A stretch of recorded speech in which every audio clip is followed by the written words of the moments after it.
If I had to describe my husband, Lucien, I'd say he was passionate about learning and teaching.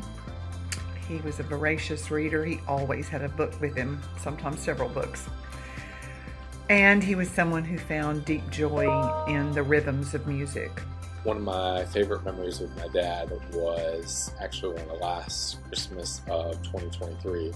We went down to the garage together and dug through all of his old running journals to find his exact 1977 San Francisco Marathon time, so I could know down to the second what I needed to beat to continue on the competitive running tradition of our family. And fortunately I got to do that. Unfortunately it was after he passed, but I know he was watching me. 3 things about Lucien will always stick with me. First was his genuine kindness, his great sense of humor, and his wonderful Southern accent. Even as I think of him now, I can hear the voice and I can hear the laugh. As all of you know, Lucien was a writer and editor and very meticulous. And whenever I would lead a CTA meeting, Lucien would ask me to read his notes for him. And the pages would be like 6, 10 pages long, way longer than any other agenda item on the agenda for our meetings. So I just always appreciated his thoroughness and his ability to convey what he wanted to say in a lot of words. So Lucien is dearly missed, and I feel so fortunate to have had the opportunity to work with him. Lucien was a passionate educator who cared deeply about helping teachers understand rich content about Asia.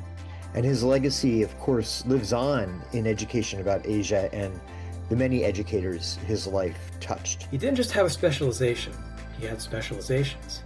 He could teach and write brilliantly with economics, education, and Asian studies. He loathed academic jargon, what he called those damn $10 words. Something that Lucien kind of really imparted on me that stands out to me is how important running was to him and a love of running as a sport.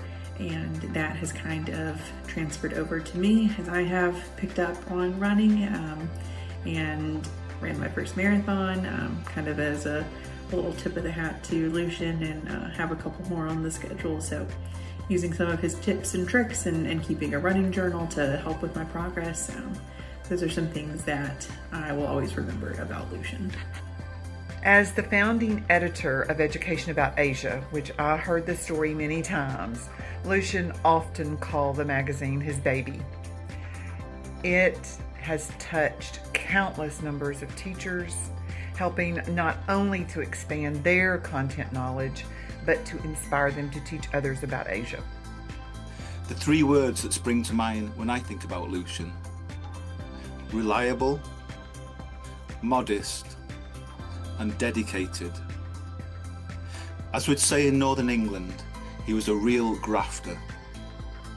He'd roll up his sleeves and just get the work done. No fuss, no nonsense. I always admired Lucien's deep commitment to education and educators and students. He really believed that Americans needed to know about Asia and that Americans wanted to know about Asia. And so he assembled educators from all over, K through 12 and college levels across the country and abroad, to think of ways that we could all make teaching about Asia more approachable, more factual, and always engaging.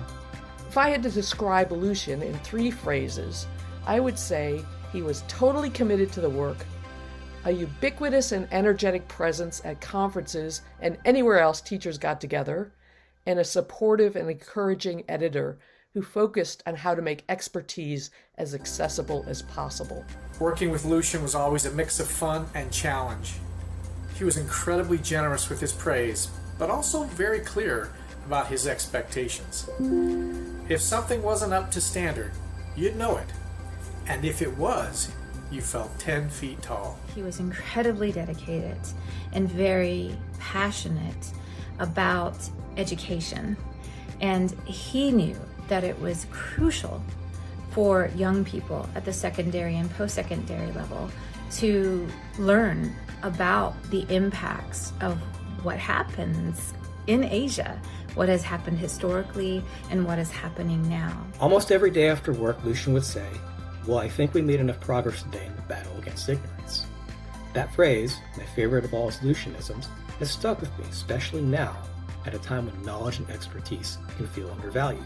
Thanks, Lucien, for your leadership, your determination, your professionalism, and for being such a genuinely good guy. We all owe you a major debt of gratitude. Arigatou gozaimasu. As far as EAA, it's been around my whole life. Nights, weekends, vacations. He loved it. He was working on it all the time, and he really poured his soul into it. He really showed me how important it is to find a career you love to make it more fun and less work. For those who traveled with Lucien, you'll remember how he loved to arrange music nights, gathering everyone together to listen to the blues, to listen to jazz or jam bands. And no matter where he went, he never left behind his running shoes. Every day he'd head out for a run. It was his way of staying centered, focused, and strong. Truly, Lucien ran the good race.